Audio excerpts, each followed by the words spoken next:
Buongiorno e ben ritrovati con l'informazione flash di New Sicilia. I principali titoli della mattina. Un'imprenditrice della provincia di Palermo è rimasta vittima di un'estesa rete di usurai, tra cui anche alcuni suoi parenti. I carabinieri di Termini Imerese hanno eseguito 8 misure cautelari per usura, estorsione e spaccio. Le indagini condotte tra il 2022 e il 2024 hanno accertato prestiti con tassi fino al 1029% annuo. La donna è stata minacciata più volte anche da un usuraio già detenuto.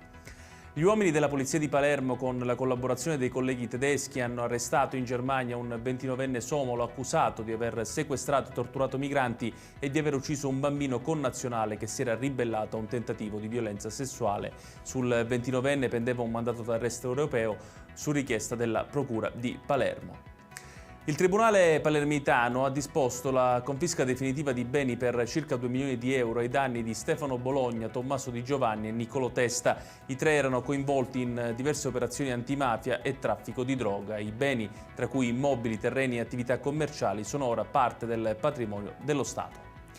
La Guardia di Finanza di Trapani ha smascherato una truffa sui crediti fiscali del bonus facciate ottenuti per lavori mai avviati. Arrestati un noto imprenditore locale e un geometra, entrambi sottoposti a interdizione dalla professione. Sequestrati inoltre beni per oltre 3 milioni e mezzo di euro. I lavori fruttavano crediti grazie a false certificazioni.